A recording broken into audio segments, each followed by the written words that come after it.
Olá pessoal, tudo bem com vocês? Espero que sim. Então, gente, hoje a gente vai dar continuidade ao nosso assunto, né? A gente está aí no capítulo 10, né? A gente está falando aí sobre a questão da agropecuária brasileira. E nas aulas anteriores a gente falou aí, né? A respeito de como funciona a questão da agropecuária.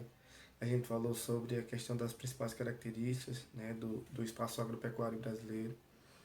Ah, a gente falou também um pouco sobre como funciona a questão da estrutura econômica, né, e social dentro dessa área, né? A gente falou ali como é que ela funciona, como ela está organizada.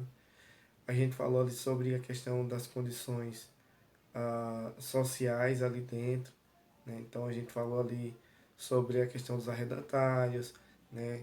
A questão dos meeiros.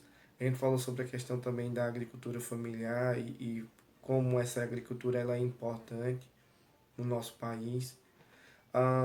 Também falamos sobre a questão da agropecuária, né? Que é um setor extremamente produtivo dentro do Brasil, né? A gente falou ali sobre a questão de ter um sistema ah, direcionado para um público específico, né? Então a gente falou principalmente ali, é claro, a gente está falando ali na questão da pecuária intensiva, né? Aquela que é mais fechada, né? Nós falamos também nessa ideia, né? Como é que ela funciona, a questão de confinamento, né? Foi citado ali a respeito de uma pecuária, né? Bem mais seleta.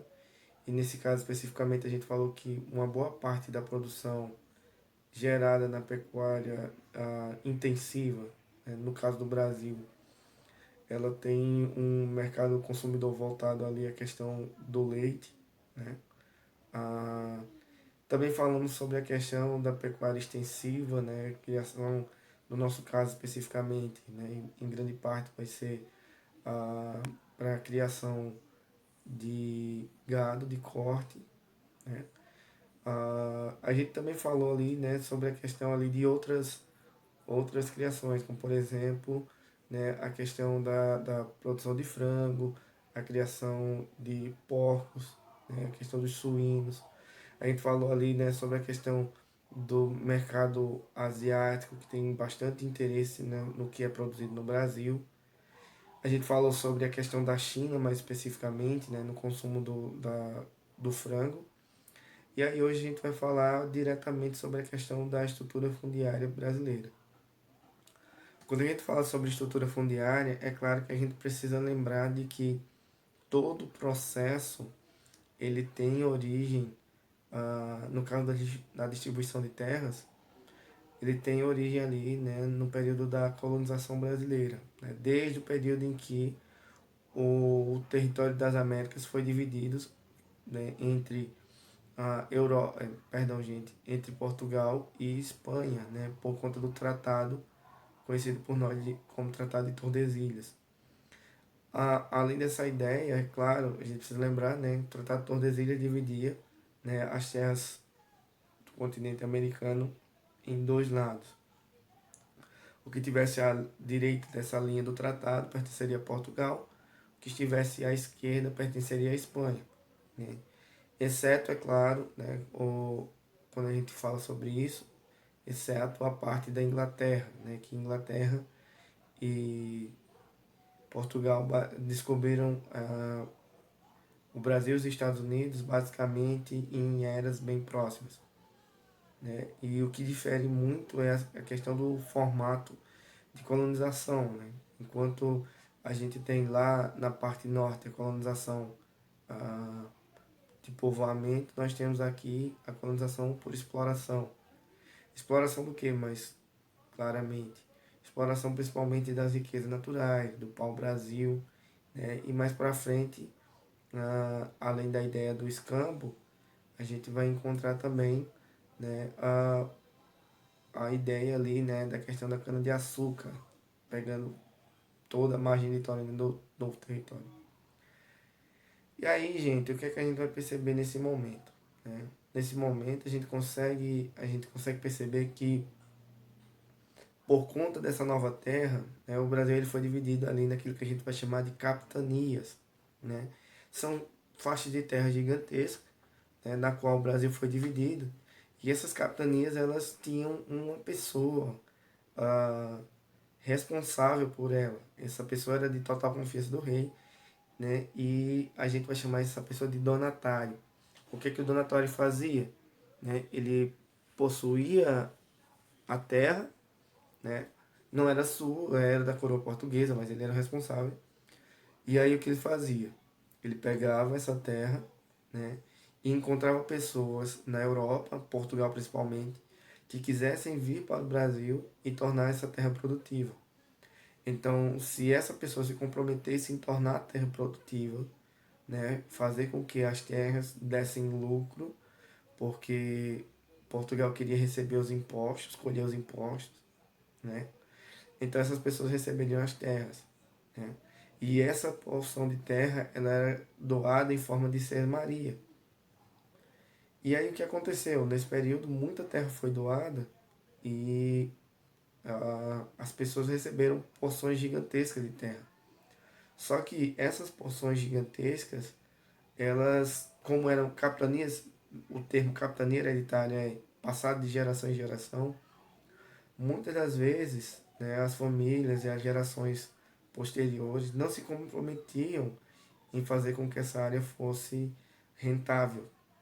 Então, a gente tem nesse momento uma distribuição de terras, né, concentrada aí em poucas pessoas, ou seja, são muitas terras nas mãos de poucas pessoas. E isso ao longo dos séculos gerou um desequilíbrio territorial, porque essas pessoas, ou os herdeiros dessas pessoas, mantiveram ali a propriedade em suas mãos, porém, né, as demais partes da população brasileira não tiveram esse acesso. Né? E aí no assunto de você está dizendo assim, ó, a estrutura fundiária brasileira caracteriza-se pela concentração de terra nas mãos de um pequeno número de proprietários. Sendo assim, a maioria dos proprietários rurais possuem áreas de terras agrícolas reduzidas, insuficiente para o sustento familiar adequado.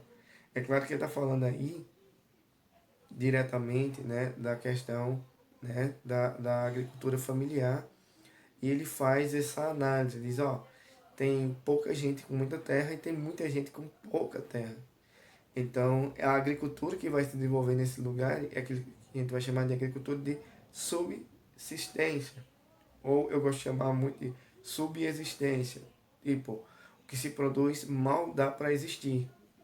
Não é algo que vai gerar uma grande lucratividade ou muito menos vai tornar essas pessoas ricas, mas elas têm basicamente uma ideia ou podem criar, né, uma perspectiva de existir ou manter a sua família ali nas suas necessidades básicas.